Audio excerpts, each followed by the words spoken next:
"Give me Tomoe." Those were Tomoki's words, but this would only be the beginning. At his signal, the girls who accompanied him into the room would begin to try to seduce Makoto. One would be direct enough to place Makoto's hand on her chest. Of course, it won't be for free. These three girls are daughters of nobles from the empire. Each of them surpasses level 400. I trained them myself. Lily also taught me about Tomoe's level, so if you want, you can come with me later and choose other girls you want from my harem. Likewise, money, lands, permits to do business, I can give you all of that. So what do you say?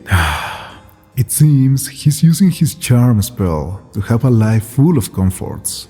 And these girls, controlled by her enchantment, trained and used in battle, they are already beyond salvation. And his attitude, it seems this isn't the first time he's been in this kind of situations. How dare he act that way? Someone from the same world as me, treating people like objects. Mere toys he can change and demand. Has he completely forgotten about Japan? Is it strange that I still cling so much to the place I come from? Well, it would be better to end this now. I refuse. What did you say? Even though Makoto said it clearly, Tomoki asked him to repeat his answer again, now giving him a threatening look. But for Makoto, he found Tomoki's attempt nothing but a simple joke. I said, I refuse. For me and the Kusunoha company, Tomoe is invaluable, so forget her. Are you really saying this? I know you have no power from the goddess. Tomoe and that other guy are strong, but you are not. This room is soundproof, do you understand?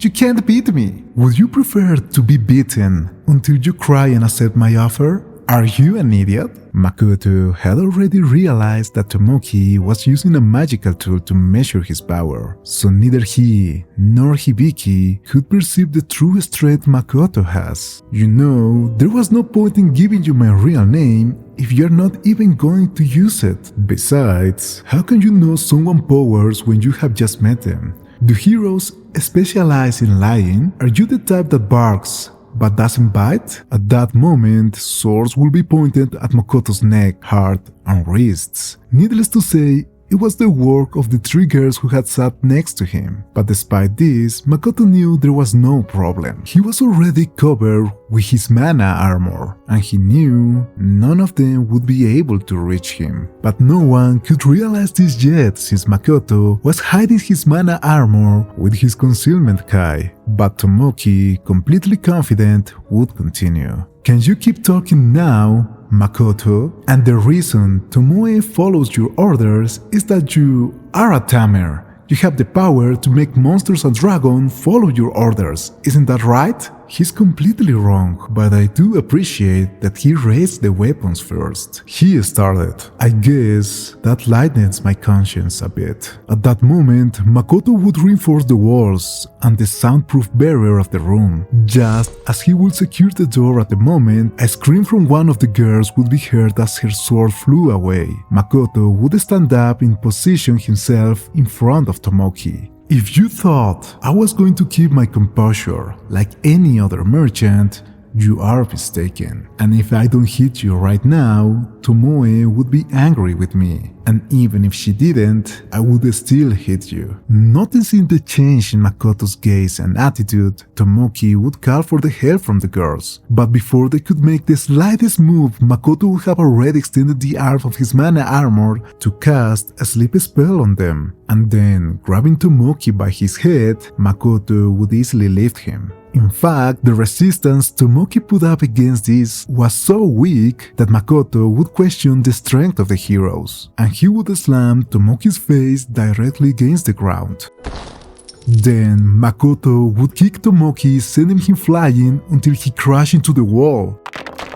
As Makoto tried to approach Tomoki again, he would see 3 objects flying towards him. These would be the 3 main weapons Tomoki has, but Makoto wouldn't care about any of this. He would openly receive Tomoki's attacks. He wouldn't even look at them because he knows they wouldn't be able to surpass his armor. In other words, Tomoki's attacks, power, and everything he has didn't deserve Makoto's attention. And being back in front of the hero, Tomoki will try to cast as many spells as he could at Makoto, but none of them will have an effect. Lifting him again with the arm of his armor, Makoto would see a look full of hatred from Tomoki. You treated Tomoe like an object, so I guess you are ready to face the consequences of your actions, right? Makoto, with a completely cold look, would begin to hit Tomoki, ignoring any words he said, anything he threw or did. Makoto had already lost count of how many blows he had given to the hero. But Makoto would recognize that aside from the very first punch he threw, none made him feel good about giving the hero what he deserved. However, he knew he had to ensure that Tomoki never wished to lay his hands on Tomoe again. So with that single thought in his mind, Makoto kept inflicting pain to the hero.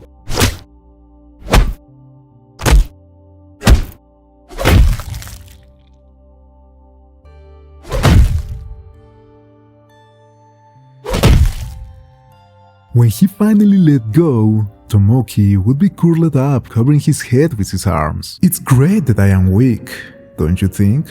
Otherwise, it would have gone much more worse for you. Now you fall silent? Aren't you a hero? At least, admit gracefully when someone defeats you. You know, I find it funny that after everything you said, you now look like someone being bullied. Makoto will have noticed a change in Tomoki's reaction upon hearing the word bullying, but he wouldn't care anymore. Tomoki would be unconscious, and Makoto would drag him and the girls on the floor to sit back on the couch, fixing up the whole place and healing everyone's with his healing kai. Makoto would grab Tomoki again and wake him up with a slap. Now, the gaze full of hatred from Tomoki has become a gaze full of fear and weakness. Now you're completely healed, so you shouldn't have any problems returning to the battlefield. It is also time for me to leave. I still have things to resolve, but I guess they are not as important as a hero's duties. Making sure everything is in place, Makoto would head to the door. But first, he had to give the hero one last warning. Don't ever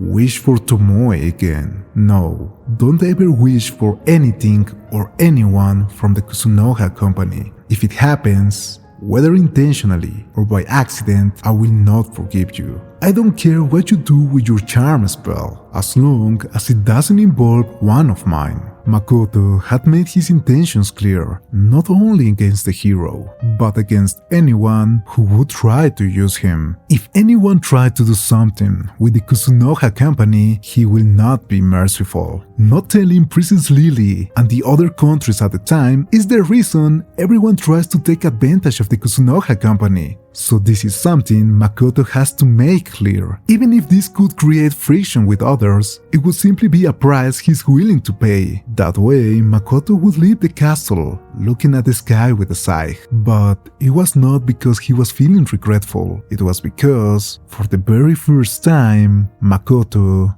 used raw violence. Thank you very much for coming to this video. This is something I've been wanting to do for a while. I know there are some English speakers who come to my videos, and sadly, the current tools of YouTube are not allowing me to auto-dub all of my videos. So this is just a workaround. I'm just testing the waters here, so I'm sorry if my accent or my pronunciation got in the way for you to enjoy the video, and I'm open to feedback here. So leave a comment and like the video. Thank you.